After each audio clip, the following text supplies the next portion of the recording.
Episode 47 passionate love. यूं ही कुछ दिन बीत गए। शेखर ने अपने सोर्स की मदद से कनक के बारे में पता लगाने की बहुत कोशिश की, लेकिन उसे कुछ ज़्यादा पता ही नहीं चल पाया। इसकी दो वजहें हो सकती हैं। एक तो कनक की लाइफ में ऐसा कुछ हो ही ना जो छिपा हो और उसके बारे में पता लगाना पड़े, या फिर शायद कोई चाहता ही नहीं था कि कनक के बारे में किसी को कुछ पता चले। काम ना होने के चलते शेखर को अंजिक से कई बार डांट और बातें दोनों ही सुनने को मिल जाती थी। इसी तरह ही चलते चलते 20 दिन बीत गए और किसी को पता ही नहीं चला। अंजिक अब ऑफिस भी जाने लगा था क्योंकि उसकी शरीर की चोटें अब भर चुकी थी, लेकिन निशान वो तो अभी भी थे। साहिल की तबीयत में काफ़ी ज़्यादा जल्दी ही सुधार आने लगा था। पहले से उसकी हेल्थ और फिजिकल कंडीशन काफ़ी इम्प्रूव हो चुकी थी। शान्या और रणविजय उसे कभी कभार ज़रूर मिलने आ जाया करते थे। आज संडे का दिन था। अंजिक भी घर पर ही था। सुबह के 10 बजे मीठी कनक के रूम में ही थी। दोनों ही कुछ बातें कर रही थी। मीठी कुछ बोलती तो कनक उसे इशारों में बात करती। अगर मीठी ना समझे तो उसे पेन से या फ़ोन पे टाइप करके बता देती। अंजिक ने उसके लिए एक फ़ोन लिया था। दोनों ही बात भी कर रही थी। मीठी की फ़ोन बजने लगा।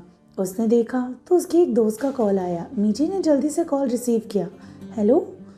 सामने से एक लड़की की आवाज़ आई। मीठी कहाँ है तू यार, भूल गई क्या? आज हमें मार्केट जाना है, प्रोजेक्ट का सामान भी तो लाना है और हमारे ग्रुप के सारे स्टूडेंट्स रेडी है। तू कहाँ रह गई? अपनी दोस्त की बातें सुनकर मीठी ने अपना माथा पीट लिया और कनक से बात करते वक्त उसे वक्त का पता ही नहीं चला। अक्सर वैसे भी यही होता था। दोनों ही हमेशा घंटों तक बात किया करते थे। मीठी सॉरी सॉरी सॉरी, मैं भूल गई यार। लड़की अच्छा ठीक है, तो निकल फिर, अब हम सब मार्केट के लिए निकल रहे हैं। मीठी ओ ओ ओ ठीक है ठीक है ठीक है, मैं बस अभी निकल रही हूँ। इतना बोलकर उसने कॉल कट कर दिया। कनक ने उसे इशारों में पूछा। मीठी अरे दी, वो प्रोजेक्ट के काम से बाहर जाना है, दिमाग से ही बात निकल गई, अभी जाना पड़ेगा और वापस आके मैं आपसे बात करती हूँ। इतना बोलकर वो बेड से नीचे उतरी, अपनी चप्पल पहनकर सीधे घर से बाहर निकल गई। वहीं कनक उसकी तरफ देखकर मुस्कुरा कर देख रही थी। मीठी ने कुछ सोचा और फिर कनक के पास जाकर बोली, दी आप उठो। कनक उसे असमंजस में देख के बेड से नीचे उतरी। मीठी कुछ बिना बोले उसे बाहर ले जाने लगी।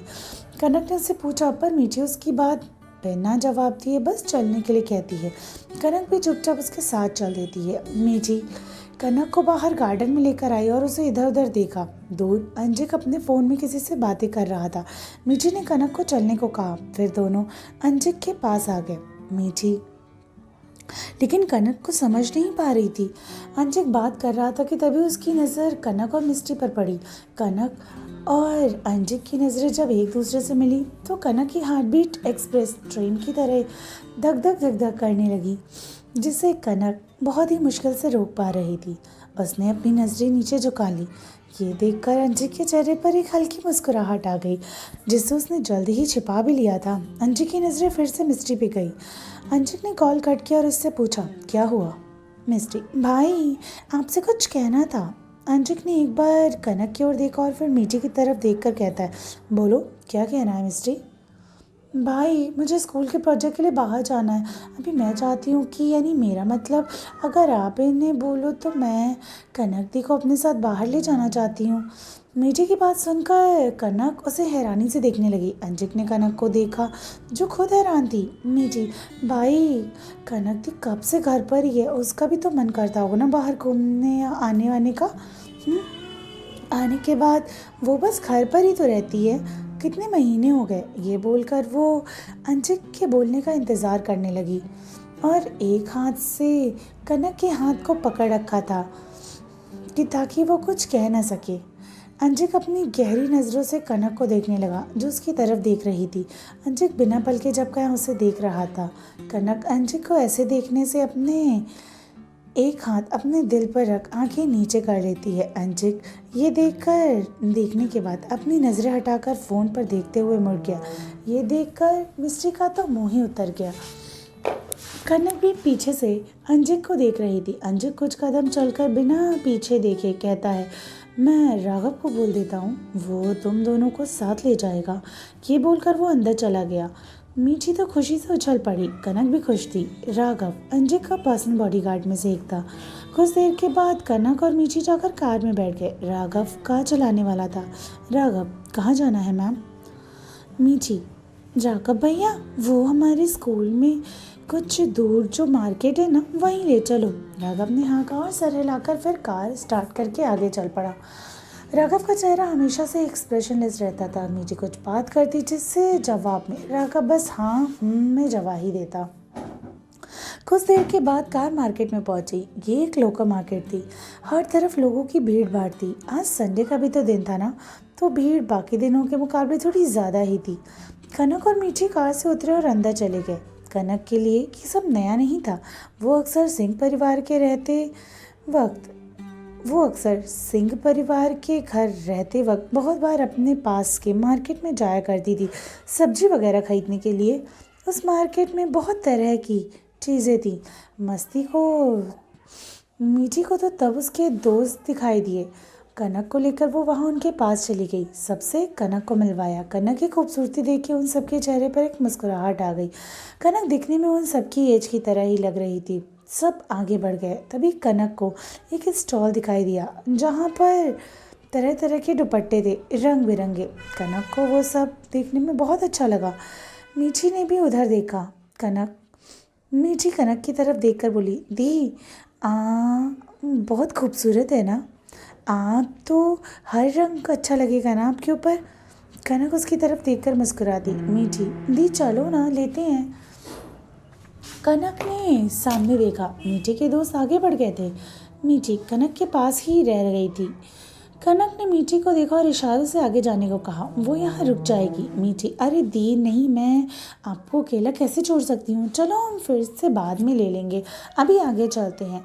लेकिन कनक ने उसे मना कर दिया। मीठी ने हार नहीं मानी और फिर उसके बाद थोड़ी देर के बाद लेकिन वो कनक की बात मान ही गई। अंजिक ने ममता जी से कहकर कनक और मीठी को पैसे दे दिए थे। वो अगर देता तो शायद दोनों मना कर देती, लेकिन ममता जी के कहने पर वो मना नहीं कर पाती। मीठी अपने दोस्तों के साथ आगे बढ़ गई। वो सब इधर उधर घूम रहे थे। उन्होंने बहुत सारा सामान खरीदा था जो अलग अलग जगहों पर था। कनक उन स्टॉल के पास चली गई और दुपट्टे देखने लगी। सबसे पहले उसकी नज़र एक कलरफुल दुपट्टे पे पड़ी जहाँ बहुत सारे रंग थे। वो उसे बहुत पसंद आया। ऐसे ही उसने 4 दुपट्टे लिए और 2 अपने लिए और 2 मीठी के लिए। ये कि चीज़ ज़्यादा महंगी भी नहीं थी। कनक फिर आकर वहाँ एक फूड स्टॉल पर पड़े लकड़ी के बेंच के पास बैठ गई और इधर उधर देखने लगी। तभी कनक की नज़र एक आदमी पे गई जिसकी पीठ कनक की तरफ थी। उसके बैक साइड के गले पर एक टैटू था।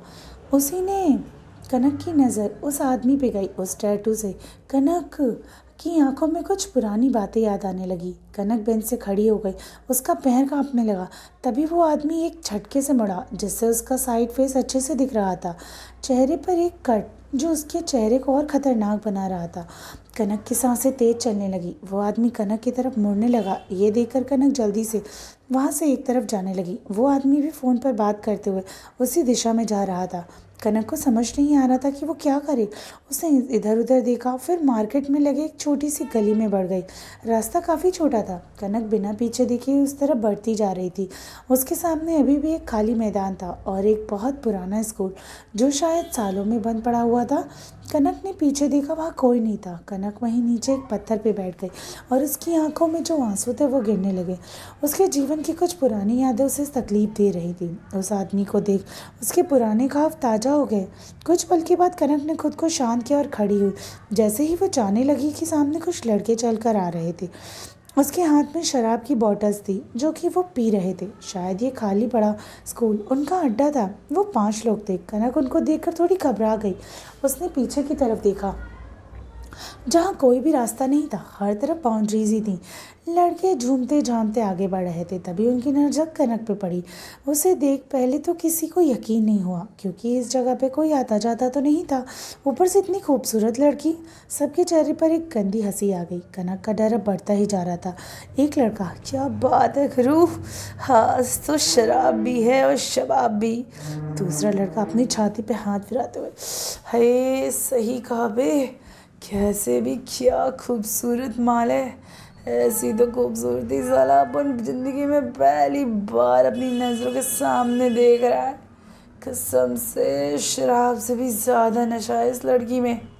तीसरा लड़का, जब देखकर इतना नशा चढ़ गया, है छूने भर से कितना बोल, है मज़ा ही आ जाना है। वो गंदे तरीके से कनक की ओर ऊपर से नीचे की ओर देखने लगे। कनक उन सबकी बातों को सुनकर घबरा गई। वो वहाँ से सीधे जाने लगी कि तभी वो लड़के उसके सामने आ गए। लड़का जो उन सब से ज़्यादा हट्टा कट्टा लग रहा था, वो कनक की तरफ बढ़ता हुआ बोला, अरे जाने मन, इतनी भी क्या जल्दी है, ज़रा अपना दीदार तो अच्छे से करा दो, फिर चली जाना। ये बोलकर वो लड़का कनक के बिल्कुल पास आ गया। कनक के लिए भागने का कोई रास्ता नहीं बचा था। उसने कनक के कंधों को अचानक से पकड़ लिया। कनक बुरी तरीके से कांप उठी। उसने इधर उधर देखा, फिर कुछ दूर उसकी नज़र नहीं आ रहा था जिससे वो कुछ को बचा सके। उसके दिमाग में बस वही सीन आने लगा जब होटल में वो लड़का उसके साथ ज़बरदस्ती करने की कोशिश कर रहा। तब वो लड़का अकेले था, पर यहाँ तो एक सब बहुत सारे हैं इसके सामने। लड़का अपना हाथ कनक के सीने के पास ले जाने ही लगा। पीछे खड़े लड़के ये देखकर गंदे तरीके से हंसने लगे। तभी उनके कानों में एक साथ बहुत बार हड्डी टूटने की आवाज़ें आई। वो सब हैरानी से सामने देखने लगे। लड़का नीचे गिरा पड़ा था। उसके दोनों हाथों की हड्डियां पूरी तरीके से टूट चुकी थी। कनक अभी भी डर से कांप रही थी। किसी को कुछ समझ नहीं आया कि अभी क्या हुआ। लड़का अपना नीचे पड़ा हुआ हाथ उठा भी नहीं पा रहा था और वो दर्द से चिल्ला रहा था। तो फ्रेंड्स, आज का एपिसोड यहीं तक। और अगर आगे जानना है कि आखिर उस लड़के को किसने चोट पहुंचाई या उस लड़के का हाथ किसने तोड़ा, तो इसके बारे में जानने के लिए आपको बहुत सारे मुझे कमेंट्स करने पड़ेंगे और लाइक्स। जानेंगे कहानी के अगले एपिसोड में। Bye bye.